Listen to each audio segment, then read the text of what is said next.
God, this car is ridiculous. So then, it's time to see what all the fuss is about. This is the new BMW M3 Competition Xdrive. Although looking at it, you wouldn't really know it is an Xdrive. I mean, BMW really could have just given me the rear-wheel drive car and I would not really be able to tell the difference, definitely from an exterior perspective. Now, I've got this very kind of deep coloured red on this car, which I think looks very, very cool and contrasts really nicely with the kind of black diamond cut wheels and the carbon fibre. But what is this M3 Xdrive all about and why am I so excited about it? Well, effectively, this car completely erases the need for the original rear-wheel drive car. And BMW have been clever about this because this has just been released here in the UK. BMW released the rear-wheel drive model only in the UK, so they can take all your money, and now you'll be lusting after this. Let me explain why. You see, the G80 M3 has been raved about quite a lot. I've driven the rear-wheel drive car and I liked it. I liked it a lot. However, I prefer the Giulia Quadrifoglio when it comes to an overall package. This, however, is effectively 3 cars in one. And why this is so important for me anyway, if you live in the UK and the weather is like what it is today, you can still extract all of the horsepower through all 4 wheels of this car. This car, the Xdrive, will deliver 0 to 62 miles per hour in 3.5 seconds, claimed BMW. Joe Achilles, however, with a race box, has proven that this will do 3.1. Now, these cars will start from around £78,000, which is a few grand more for the Xdrive platform than the rear-wheel drive only platform. But for me, that extra few grand is 100% worth it. Now, whilst the M3 Competition Xdrive starts at 78 grand, this one has got £8,000 carbon ceramics on it, which means it's definitely not £78,000. So on paper, this thing sounds pretty tremendous. Let's go and find out if it actually is, because I'm really keen to see how this performs on wet, damp surfaces, because if you live in the UK, you're going to get this kind of weather a lot of the time.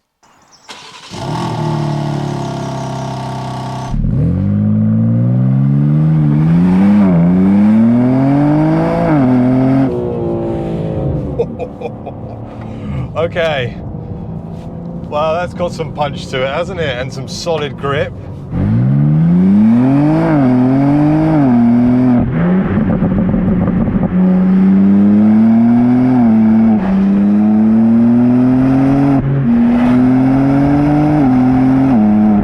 Four-wheel drive Xdrive. Oh, wow. It popped. You're taking the mick.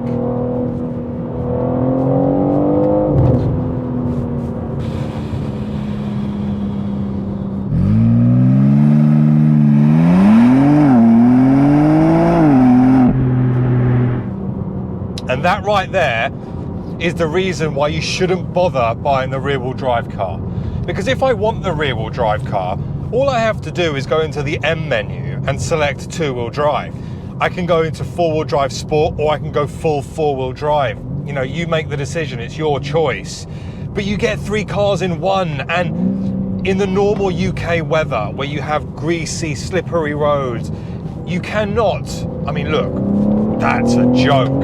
You cannot take corners like you would in a four-wheel drive car. And what that for me does, look at this, pulls out, look, it's just a joke. It's a joke how good that is.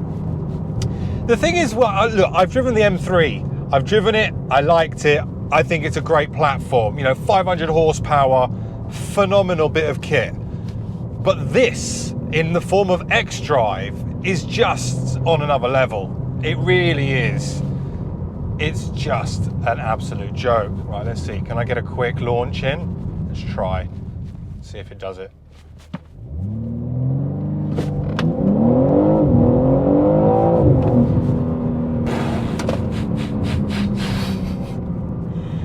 Oh my God, this car is ridiculous. This car is quite literally ridiculous. Almost lost my phone. Wow. look, around this corner, rear wheel drive, I'd be drifting. In that,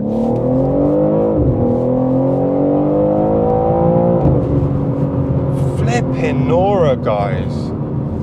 Like, okay, let me try and get something out here, because right now, the last few minutes have just been nothing short of exceptional in terms of driving performance. Because, look, there's no secret I like a four-wheel drive car. Like, and controversially, I will say I prefer the M3 in four-wheel drive. Now, I know the BMW M3 purists are going to turn around and say that is sacrilege. M cars are always supposed to be rear-wheel drive. The ultimate driving machine should be rear-wheel drive. But guess what? You get rear-wheel drive in the Xdrive. If I want to go tail happy and I want to really kind of have one of those mornings where I want the back end to really kind of dive out on me and I want the oversteer, well, I can push the button and I've got that. The additional weight is 50 odd kilos, 50, 60 kilos. It really isn't a lot for that extra front axle. And when you kind of look at the weight of this car, what are they? I think these are about 1,500 kgs. You know, they're quite heavy to go around anyway. You're not going to notice an extra 50 kg. And actually that compromise of paying a few grand more, accepting the fact that you've got more weight, but having the ability to deliver what I've just shown you is next level. It is next level. Like, I'm genuinely impressed. And the launch, I can see why this has been timed at 3.1 seconds, because, well, it's just absolutely ridiculous, isn't it? You can just feel that kick. Dare I say, there was traits there of Porsche 911 turbo feeling when I unleashed that. I mean, kick down. There's just no fuss whatsoever with this car. And that's the thing. And the roads are not like bone dry. Just bear that in mind. Everything is just like, it just works so well. Of course, with this car, BMW do provide a 10-stage traction control, which makes that power delivery so much more seamless. And in the rear-wheel drive car, it did a really good job at laying the power down. However, with this, the four-wheel drive car with the Michelin tires on the 19-inch forged wheels, it just creates a brilliant, brilliant thing, in my opinion. Oh, wow. Yeah, I really like this. I really, really like this. I mean, four-wheel drive, first gear, one more time. It's mad. So much traction. And you can see in front, the roads are still greasy and slippery. Look, let me summarize this, because I could go on and on and on in terms of my thought process. Is it worth the extra few grand over the rear-wheel drive car? 100%.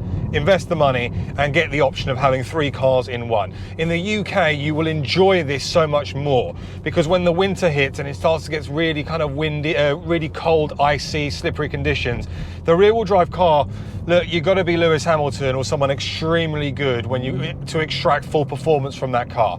You won't get that in this car. You'll just be able to just drive it and just drive it properly. Yeah, that is absolutely ridiculous. Absolutely ridiculous. What a car. Very, very impressed. So, buy this car. Don't bother with the rear-wheel drive one. Like, I'm telling you that now. Why would you bother? No idea. It might be controversial, but I would buy this car. The power, bang on. 500 horsepower, 470 foot-pound of torque, 480. This is like, it's almost catering on 911 turbo territory. You know, when you think about the 0 to 62 time, officially 3.1, on paper by BMW 3.5. This is serious. Like, genuinely, this is serious. So as a whole, I really, really like this Xdrive, and I think it's going to sell extremely well. And I almost feel a little bit sorry for people who bought the rear-wheel drive car, because for me, this is the car to buy. Anyway, guys, I hope you enjoyed it. My name's Stef. You guys have been awesome. Make sure to slap the like button. Comments are always welcome, and I'll see you all very soon on the next video. See you later, guys. Bye-bye.